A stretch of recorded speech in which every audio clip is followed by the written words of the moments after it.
Nasıl indireceğimize başlayalım. Şurada bir linkim var benim. Bunu açıklama ve yorum kısmına koyacağım ben. Oradan rahatlıkla girebilirsiniz. Karşıma ekran geldi gördüğünüz gibi. Devam etmek için tıklayabiliriz arkadaşlar. Bizi 5 saniye gibi kısa bir süre bekletiyor. Linke gide tıkladığımızda bizi bir siteye yönlendirecektir. Bir defa geri tıkladığımızda bizi tekrar aynı ekrana atıyor. Tekrar linke gide tıkladığımızda bizim direkt indirme ekranımız gelecektir. Hiçbir ayrıyetten indirme kısmı, tıklama vesaire yok. Direkt indiriyor. Bunu indirip buradan kurabilirsiniz basit bir şekilde. Evet, Instagram Lite'e girelim. Farklardan en büyük fark özellikle IGTV Reels yok.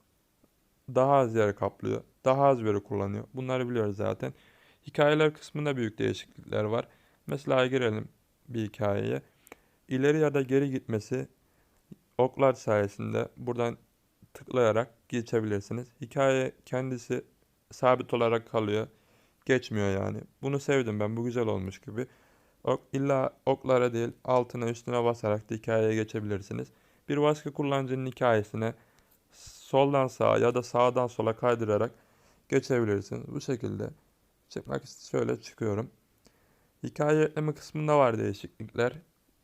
Mesela şurada biz eklediğimizde alttaki butona tıkladığımızda bizim fotoğraflarımız bir ekranda geliyordu karşımıza, son fotoğraflar. Ama direkt dosyalara atıyor bizi.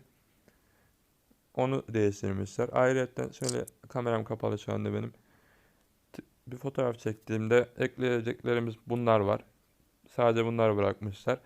Yakın arkadaşlar kısmı yok. Eksik olan şeyleri ayrıyetten yazacağım ben yine buraya. Video uzamasın diye şey yapmıyorum şu anda.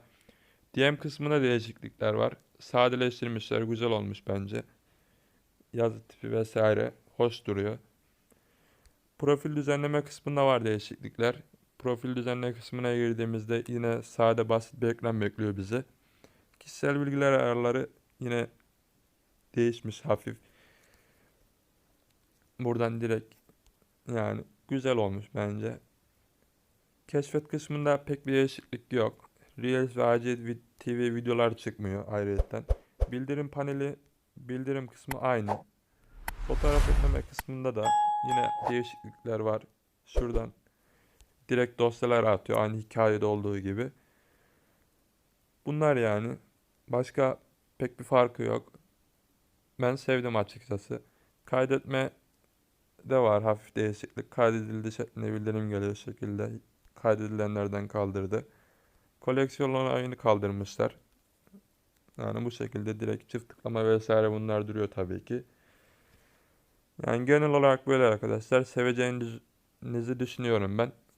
Daha güzel yani bence Instagram'a göre. Pek bir şey paylaşmayanlar için kullanılabilir.